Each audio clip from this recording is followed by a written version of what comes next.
Listening Test 6, Part 2.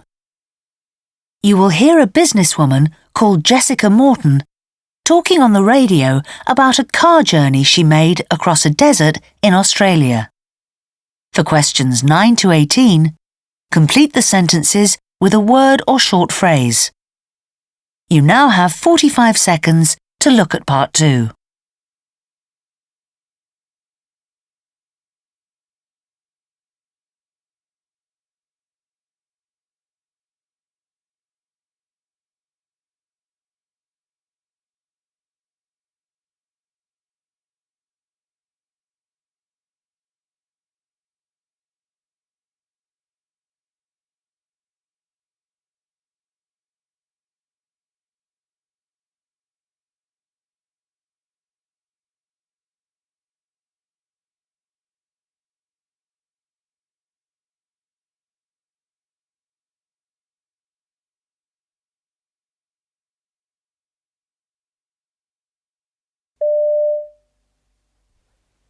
Hi, my name is Jessica Morton, and today I'm going to talk about what happened to me when I had to travel across the country on business earlier this year.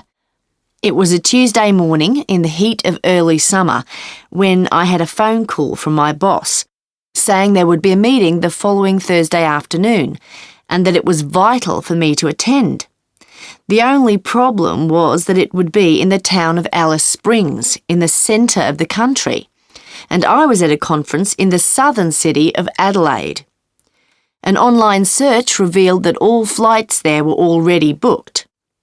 Then I checked the rail timetable, and at first sight it seemed there was a train to Alice Springs every Sunday and Wednesday. But then I noticed the Wednesday service was only in winter.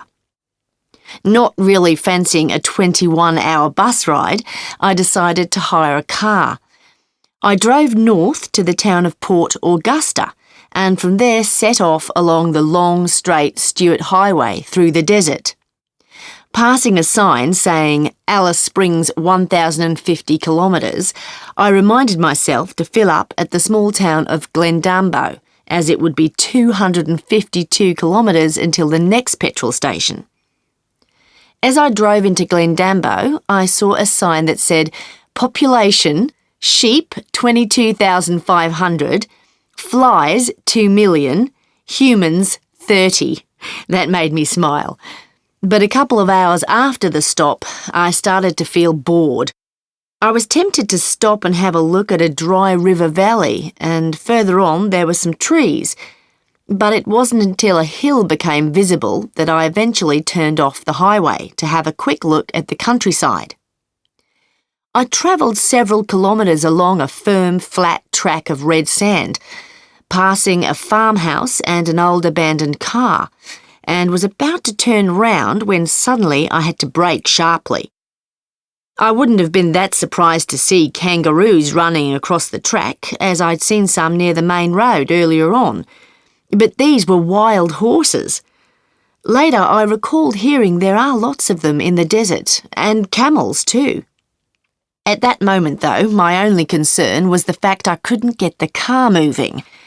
The front wheels were spinning, sinking deeper into the soft sand. So I got out of the air-conditioned car and into oven-like heat. I needed something like rugs to place between the sand and the wheels to make them grip, but I didn't have any, so I used some clothes instead. That failed, and I realised I needed help. I knew my mobile phone would be useless in such a place, and of course emailing would be impossible too. I turned the car radio on, just to hear some voices, really, but there was no sound from it. I was just too far from civilization. That shocked me, and at sunset, to avoid using up all the remaining petrol, which would have been a disaster, I turned off the air conditioning. It was still fiercely hot, and I couldn't sleep. But at least I'd had the sense to bring plenty of water and even a little food.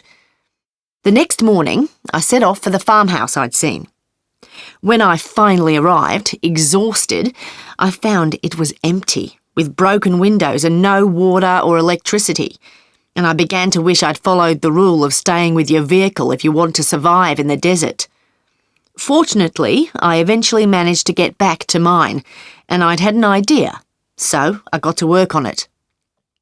5 minutes later, I started the engine and slowly began to move forward, until at last I was rolling smoothly along the track. To increase the surface area of the tyres, I'd let some air out until they were almost as flat as those on the abandoned car. If I hadn't seen them, I'd probably never have thought of it. Later that day, I reached Alice Springs. My business suit, though, was totally ruined.